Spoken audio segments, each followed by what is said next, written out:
Kemudian ketimpangan antara wilayah yang tadi saya gambarkan, kita ingin mendorong pusat-pusat pertumbuhan baru, bukan hanya satu pusat, tapi banyak pusat pertumbuhan baru seluruh Indonesia. Dan kedepannya kita harus mulai sekarang antisipasi what is challenges that are coming. Yang hari ini belum, tapi makin hari makin terasa. Satu adalah krisis iklim, kita sudah merasakan globalisasi yang luar biasa, yang makin luas, kemudian disrupsi teknologi.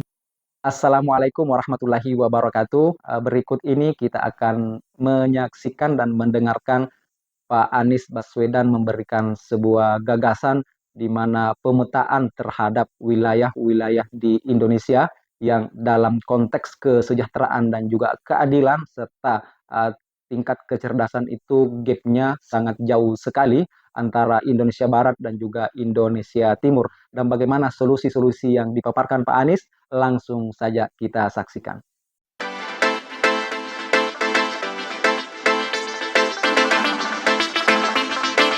Ini cerita sejarah sedikit, ini bukan pelajaran sejarah, tapi saya ingin sampaikan fase kita. Kita ini semua dari seluruh Indonesia di sini. Ada yang dari Sawah Lunto, ada yang dari Sulawesi Utara, ada yang dari Sunda, dari Jawa, dari mana-mana nih. Tapi kita satu bangsa, ditandai dengan satu bahasa persatuan. Kalau kita tidak punya satu bahasa persatuan, hari ini kita bicara dan pada penerjemah di belakang sana.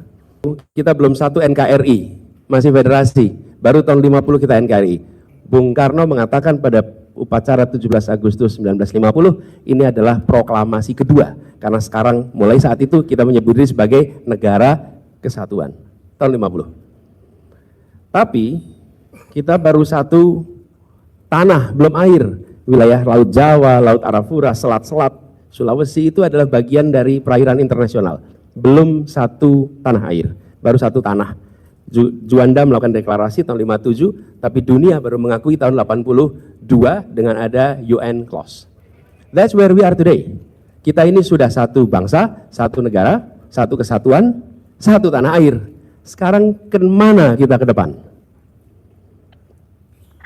PR kita adalah menjadi satu kemakmuran untuk seluruh Indonesia. That's our direction. Kita ingin Indonesia ini menjadi satu kemakmuran. Jangan yang makmur hanya di wilayah tertentu dan hanya di sektor tertentu. Tidak. Karena itu dalam visi misi kami, nanti kalau boleh Bapak Ibu lihat, satu-satunya visi misi yang menggunakan dua dimensi. Satu dimensi sektor, ada pertanian, ada kesehatan, ada energi, itu sektor. Lalu dimensi yang kedua, teritorial.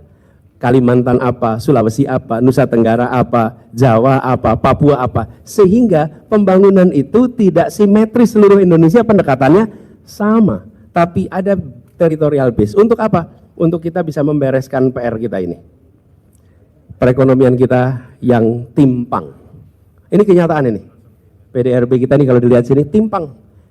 Bapak Ibu sekalian, kalau ini tidak dibereskan, saya mau ceritakan peristiwa Balkan. Balkan itu orang tahunya adalah soal, atau bukan, majority tahunya adalah soal konflik etnik. Oh ya, itu di ujung. Ada ethnic cleansing, itu di ujung. Sebelumnya, silakan lihat studi-studinya. Yang terjadi adalah ketimpangan antar wilayah yang luar biasa di Yugoslavia. Dan itu adalah antara Makedonia, Slovakia, Bosnia, Serbia, itu timpang. Didiamkan, tidak diadres. Itu sama seperti apa? Mengeringkan hutan. Tunggu ada puntung rokok jatuh, terbakar hutannya. Kita harus address ini kalau Indonesia mau tetap satu, utuh kesatuan. Ketimpangan ini harus dihentikan. Apalagi bila kita masukkan SDM. Bila masukkan SDM, Bapak sekalian, IPM Jawa dan Sumatera itu adalah 10 tahun lebih maju dibandingkan IPM di daerah-daerah lain. Jadi kalau Bapak Ibu, sebentar saya coba lihat filenya kebetulan.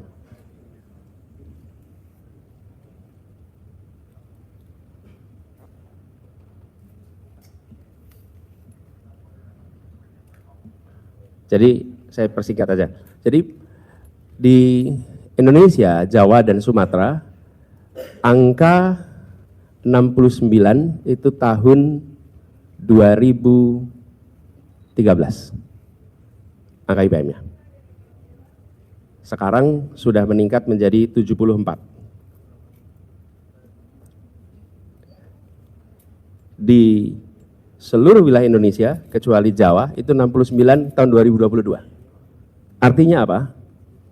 Pakai iPad aja. Artinya apa? Artinya telah terjadi gap sepanjang 10 tahun. Ini slide-nya kemudian nggak muncul di sini. Jadi Jawa Sumatera 69 tahun 2013, seluruh wilayah Indonesia baru angka 69 tahun 2022. Bukan 4 poin, tapi 10 tahun. Nah, ini gap kita. Artinya kita harus mendorong bagaimana kita bisa menggerakkan perekonomian kita untuk itu. Lalu, nah, ini yang ingin kita kerjakan sama-sama. Kami sepakat dan ini akan menjadi fokus dari inkonsistensi kebijakan dan ketidakpastian hukum menuju konsistensi kebijakan dan kepastian hukum. Decision making yang tadi saya sampaikan. Dan ini keluhan yang disampaikan bukan hanya pengusaha domestik, tapi internasional juga.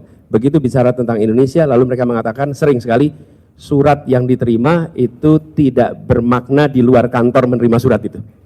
Terima surat izin, itu tidak berarti langsung bisa jalan. Akan ketemu segala macam urusan. Yang dalam bahasanya, kita ini memiliki mekanisme isolasi yang sophisticated gitu, untuk mencegah. Ini suara dari mana-mana objektif. Kemudian biaya logistik tadi sampaikan Bu Mary. Kemudian tenaga kerja kita harus digerakkan dari kualitas dan daya saing rendah menjadi tinggi. Dan ini tadi indeks pembangunan manusia yang harus serius ditangani. Kemudian kita merasakan ada tren deindustrialisasi selama beberapa tahun ini. Datanya menunjukkan soal deindustrialisasi, porsi industri di dalam perekonomian kita itu menurun secara signifikan. Misalnya kontribusi industri manufaktur terhadap PDB itu di tahun 2014 29%, di tahun 2022 16%. Jadi justru kita mengalami deindustrialisasi. Nah, kita ingin mendorong reindustrialisasi, industrialisasi berkelanjutan. Nah, ini beberapa agenda strategis. Satu adalah menciptakan iklim usaha yang kondusif dan transparan. Transparansi menjadi kunci di sini. End to end dari sisi policy making. Tapi kita ingin melakukan ini bukan semata-mata untuk mengejar target kecepatan. Tadi Bu Mary menunjukkan gambaran OSS. Kami di Jakarta mereform soal perizinan itu lintas periode gubernur. Dimulai 2012, itu baru tuntas 2022. Nggak bisa sekedar membuat aplikasi lalu mengasumsikan akan jalan. It won't work at all. Karena yang justru penting itu di belakang aplikasinya, bukan jadi aplikasinya, dan bukan pada saat launchingnya. Yang penting itu pasca launching everybody's happy. Karena kalau launching happy, of course sebagai penyelenggara. Tapi sesudah launching muncul masalah. Kami sempat eksperimen soal ini, tapi nanti aja dah off record diceritakannya. Lalu kemudian yang ketiga terkait dengan iklim, saya akan lompat aja. Tantangan mendorong reindustrialisasi. Kita akan mendorong supaya usaha kecil yang sulit berkembang menjadi muncul berkembang. Kemudian persoalan pangan yang hari ini menjadi masalah, kita ingin dorong maju, apalagi sektor pangan adalah sektor menyerap tenaga kerja paling banyak. Kemudian ketimpangan antara wilayah yang tadi saya gambarkan, kita ingin mendorong pusat-pusat pertumbuhan baru, bukan hanya satu pusat, tapi banyak pusat pertumbuhan baru seluruh Indonesia. Dan kedepannya kita harus mulai sekarang antisipasi what is challenges that are coming. Yang hari ini belum, tapi makin hari makin terasa. Satu adalah krisis iklim, kita sudah merasakan globalisasi yang luar biasa, yang makin luas, kemudian disrupsi teknologi, yuk selesai, dan soal urbanisasi.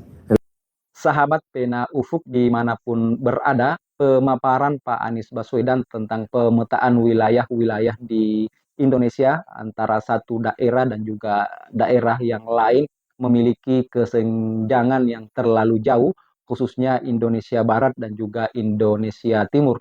Nah, disinilah Pak Anies Baswedan menghadirkan sebuah pandangan bagaimana seharusnya pemerintah hadir untuk menuntaskan masalah-masalah ini sehingga ke depan Indonesia ini betul-betul bisa bangkit sebagai negara yang pendidikannya baik, kesejahteraannya cukup, dan juga tentu dilihat oleh bangsa-bangsa lain sebagai negara yang kokoh, persatuannya kuat, dan salah satunya adalah menghadirkan kesejahteraan bagi rakyat Indonesia. Nah, Pak Anies luar biasa tadi kita menjelaskan, dan begitulah seharusnya para pemimpin itu hadir dengan nyata, memberikan solusi, tidak sebatas memberikan narasi, pidato-pidato yang berapi-api, tapi juga butuh action, butuh aksi nyata yang dirasakan langsung oleh masyarakat. Begitulah pandangan Pak Anies Baswedan.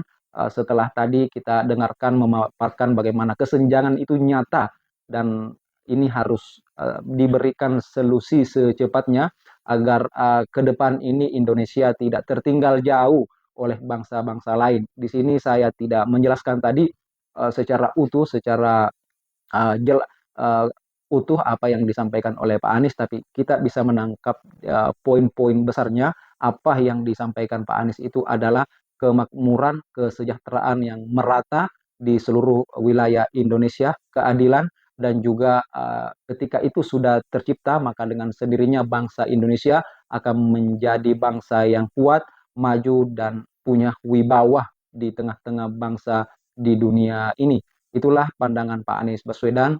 Saya rasa sangat menarik, dan itulah ciri khas Pak Anies Baswedan, selalu punya ide, gambaran yang utuh terhadap satu persoalan, dan dia tidak hanya menarik dalam konteks kedaerahan, tapi selalu pemikirannya selalu dalam konteks nasional, kebersamaan, persatuan, baik itu daerah-daerah yang di Indonesia Barat maupun di Indonesia Timur, kedepannya bisa setara baik dengan kesejahteraan, pendidikan, dan sektor-sektor yang lain. Sekian, terima kasih.